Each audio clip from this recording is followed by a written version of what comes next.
the defending champions, Ahly, they took apart the City Oilers team. And this game, when I just saw it, the Ahly team just had the main objective just to embarrass the City Oilers team or right off tip off, because their highest scoring quarter was the first quarter with 28 points.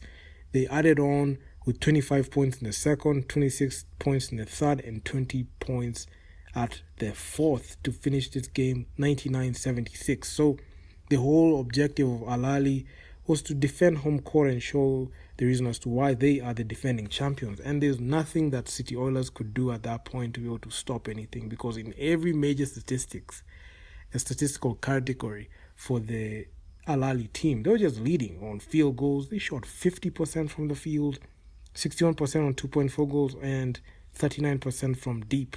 They're a 3-point shooting team, but they were able to score 15 out of 38 attempts. And from the line, they didn't go too much on the line. They only went 16 times and made 10 of them with 62%. But the City Oilers team, man, they were really struggling. They were really going through it. 44% shooting from the field, 51% on 2-point field goals. And the thing that really hurts the team the most is the inability to knock down the three ball. I mean, these teams need to figure out a way to consistently shoot the three ball, because without that key component, especially on offense, it becomes quite difficult for a team to be able to win the game, or not only win the game, but to get out of a hole, especially when they are down like 15 or 20. In the case of the City Oilers, they were not able to knock down the three ball. So when Ahly saw that, they just kept on piling on. And with the threes that Ahly were hit earlier on, they were just focusing on just penetrating and just working inside. And you could just see the difference in talent from the City Oilers team. I know Kalman Malwachi is there. He's a projected lotto pick, but he had his flashes of greatness, but it was not enough to stop the barrage of scoring that was coming from the Ahly team. So Amin Saleh, this man was just on an absolute tear. He had 16 points, 5 assists. We had Tony Mitchell Jr., 8 total rebounds. Omar Tarek Orabi from Ahly, he had 5 rebounds. And also in the scoring, Amin Saleh was their scoring guy. He was their number one option. He had 16 points. Although the highest scoring player, he came from the City Oilers team. So you had Patrick Ronald Rambert. He had 21 points. And in that duel, you could see City Oilers individually, they could stack up. But when it came to like the team, when it came to just going at it team-wise, you could see there was a big problem there, because Ahly, they were just on that level. I know this squad for the Ahly team is different because they're missing the productivity of their reigning and defending finals MVP Nuni Omot. Nuni Omot is playing in China right now, so he was not going to be here. But you can see the team is still intact, given like the acquisitions they made throughout the whole season, and also the players they retained. They were able to maintain the same play style, because North African teams have a specific play style that is just a replica of how the European basketball plays.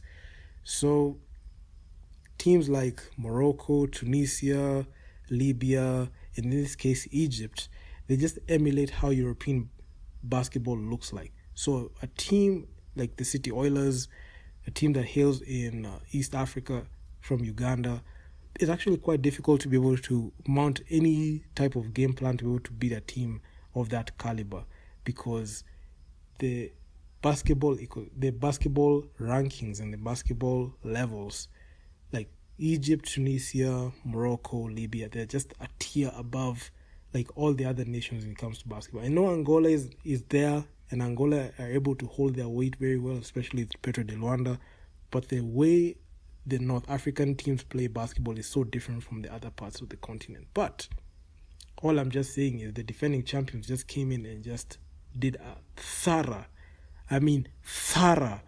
demolition job. And it was just enjoyable, as every three that just went in, it was just so entertaining. And looking at Ahly, They had 43 total rebounds there, 26 assists, 6 steals. They reduced their turnovers. They only had like 12 turnovers only, but they were able to capitalize from points from turnovers with 18 points from turnovers. They had 18 fast break points and 44 bench points. But you can see also the bench productivity from the City Oilers was good. It was actually quite commendable with 39 points. But the difference in class, especially when it came to just playing and executing, and also just finding your spots, Ahly just took the day and they carried the day and just opened up the first day of the Nile Conference. This is something that I was really looking forward to, especially when it came to the defending champions. But it's the first day. A lot can happen in the coming days as the seedings just line up, and just waiting to see who's gonna be number 1, 2, 3, and 4, and just going to be a tight one, because in this Kalahari Conference we saw how things panned out, and in this one I'm just waiting to see the team that's gonna challenge Ahly, because right now basketball just runs through both the Ahly teams, both Ahly, the defending champions, and Ahly Benghazi, because when I've looked at the way they are playing, it is just a cut above. And also FUS Rabat, they topped the league in the Kalahari Conference when it came to their games. They had a 3-1 record there, so you could see North African teams, they're just dominating. But we're just waiting to see how things happen in the games progress, and when we get a team getting 1 game, 2 games deep, that's when you're able to know what they're really about. But if you guys like the video, make sure to leave your feedback down in the comments on what you think about this whole thing. And I'm going to see you guys in the next one. Peace out.